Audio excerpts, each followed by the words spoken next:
The moment news was flashed from Copenhagen that Denmark had been invaded, NBC immediately contacted its European reporters. NBC's correspondent in London is standing by to give us the latest news. Come in, London. Good morning. This is London. There is still no official confirmation here of reports that Germany has attacked Denmark and is now also at war with Norway. The British Broadcasting Company gave this news to the country in an early morning bulletin, however, quoting the New York Times. But there is absolutely no confirmation here in official quarters. As a matter of fact, I called the Ministry of Information a little while ago and woke up some tired fellow out of his bed. What's the official reaction to this, I asked. To what, he inquired a little sheepishly. To the invasion of Denmark, I said. Well, he said, all I can say now is that the War Office opens at 10 o'clock.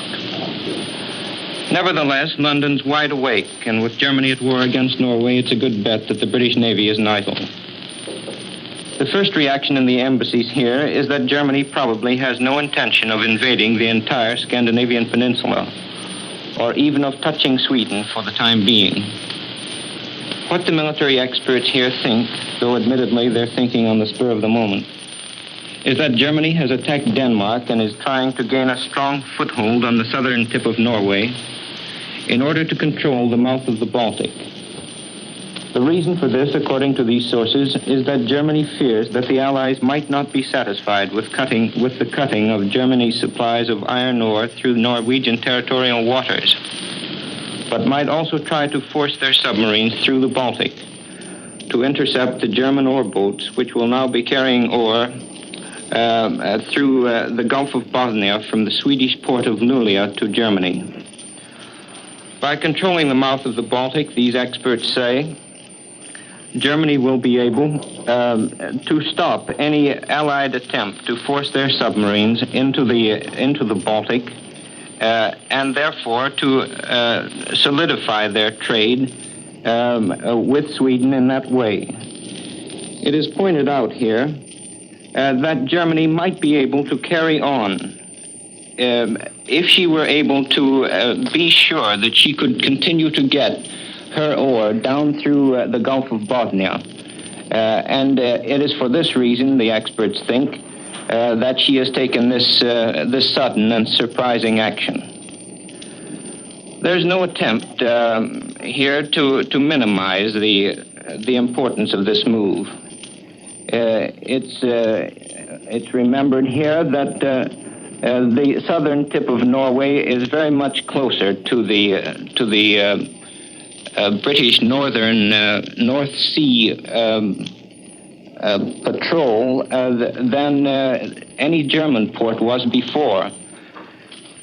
And for a long time it's been realized here that Germany might, by establishing air and naval bases in the south of Norway, and by establishing submarine bases in Norway's fjords, make it very difficult for the northern patrol of the British Navy, which is so important to the control of contraband passing from across the Atlantic to Germany.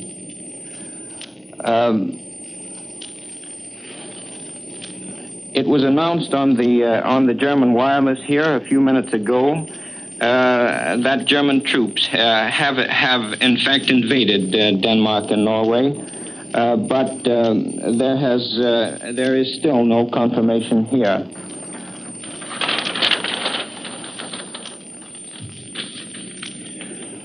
London Copenhagen radio telephone service, which normally opens at 7 a.m. this morning.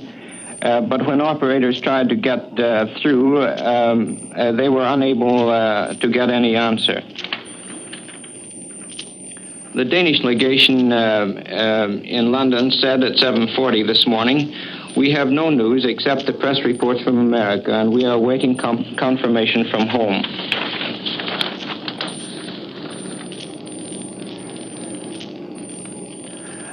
Similarly, all telephonic communication between Scandinavia, the other Scandinavia countries, and London was cut off early this morning following the reported German occupation of Copenhagen.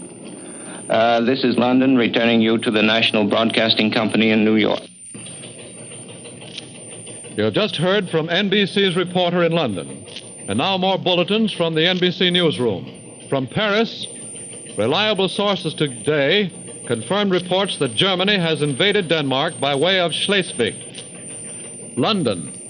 The Norwegian government at Oslo announced that German troops disembarked at Norwegian ports, according to a Paris radio broadcast Reuters news agency reported today. Hyde Park, New York. President Roosevelt apparently had not been informed early today of the Scandinavian developments. State Department reports were relayed to his secretaries, but it was said that he had not been awakened to receive the news since nothing could be done about it immediately in any case. The president plans to return to Washington early in the day. Berlin. German quarters this Tuesday morning professed to have no knowledge of any declaration of war against Germany by Norway or of Germany declaring war on Norway. Keep tuned to this station for further developments.